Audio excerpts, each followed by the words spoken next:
नमस्कार, अस्सलाम वालेकुम। आप देख रहे हैं i4G टीवी नेटवर्क। मैं हूं इंतजारुल हक। दोस्तों, आज के इस खास वीडियो शो में आपका स्वागत है। आज के इस महत्वपूर्ण एपिसोड में हम बात करेंगे जाति आधारित गणना के बारे में। जैसा कि जान रहे हैं आप कि देश में जाति आधारित गणना होने वाली है। सरकार का फैसला आ चुका है, यानी तमाम जातियों की गिनती होगी। साथ में मुसलमानों में कितनी जातियां हैं इसकी भी गिनती इस बार होगी। भारत के इतिहास में यह पहला ऐसा मौका है जहां मुसलमानों में कितनी जातियां हैं इसकी गिनती कराई जाएगी। दोस्तों, आखिर मुसलमानों में कितनी जातियां हैं उनकी गिनती कराने के पीछे की रणनीति क्या है? क्या है गेम प्लान? कैसे बदल जाएगा सियासी समीकरण? तरह तरह की चर्चाएं इस मुद्दे पर हो रही है।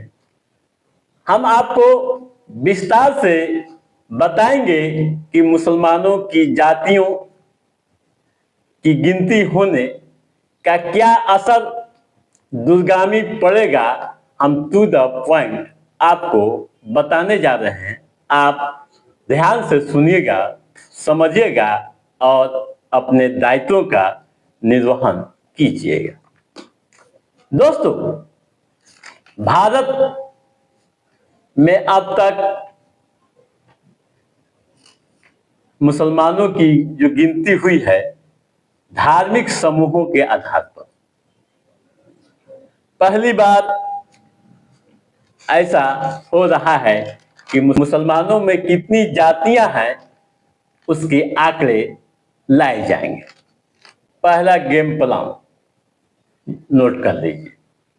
जो चर्चाएं हो रही है, जो राजनीतिक पंडित बता रहे हैं, जो जानकार कह रहे हैं, उनकी माने तो आप समझ लीजिए कि सरकार के इस कदम से मुसलमानों में विभिन्न जातियों और उनके सामाजिक, शैक्षणिक व आर्थिक स्थिति के ठोस आंकड़े सामने आएंगे। ठीक है? जब ठोस आंकड़े सामने आएंगे तो उसके अनुसार आगे की रणनीतियां बनाई जाएंगी, जैसा कि सरकार का दावा है। ठीक है? नंबर 2, एकजुट मुस्लिम वोट बैंक को तोड़ने की दिशा में अहम पहल मानी जा रही है। जो जानकार कह रहे हैं, जो चर्चाएं हो रही है, जो राजनीतिक पंडित बता रहे हैं, उनकी बातों पर भरोसा करें तो आप समझ लीजिए कि एकजुट मुस्लिम वोट बैंक को तोड़ने के लिए यह एक बड़ी रणनीति है। कैसे? आप समझ सकते हैं, आजादी से लेकर अब तक मुस्लिम समाज किसका वोट बैंक रहा है यह किसी से छुपा हुआ नहीं है। लेकिन बदलते हालात में सियासी गणित अलग अलग तरीके से तैयार होते रहे हैं और यह भी कहा जा रहा है कि इसका दूरगामी असर पड़ेगा। दोस्तों, मुस्लिम समाज के विभिन्न जातियों के आंकड़े आने से राजनीतिक समीकरण बदल जाएंगे। यह स्पष्ट तस्वीर सामने आती दिख रही है। ठीक है? अगला पॉइंट भी आप समझ लीजिए। पसमानदा मुसलमानों का प्रतिनिधित्व मिलेगा।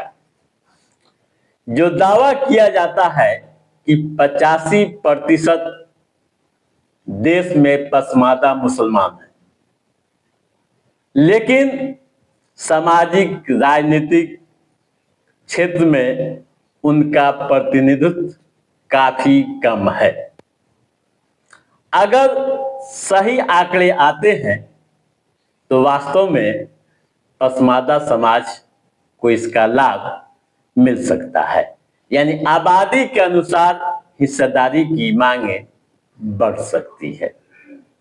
ठीक है, अगला पॉइंट आप उदाहरण के तौर पर समझ लीजिए, एग्जाम्पल के तौर पर असम को ले लीजिए। असम में बीजेपी लंबे समय से जातिवार गणना में मुस्लिम जातियों को शामिल करने का मुद्दा उठाती रही है और बीजेपी इसमें सफल भी रही। पिछले साल गिनती हुई और रिपोर्ट के आधार पर असम के मूल मुसलमानों को एसटी का दर्जा भी दिया गया। ठीक है,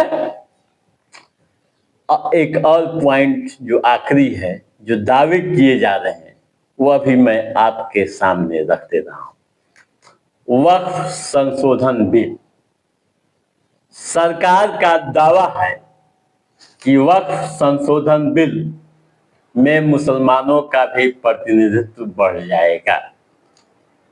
दावे किए जा रहे हैं कि पूरे देश में 32 वक्फ बोर्ड हैं और पसमानदा मुसलमानों का वहां प्रतिनिधित्व ना के बराबर है।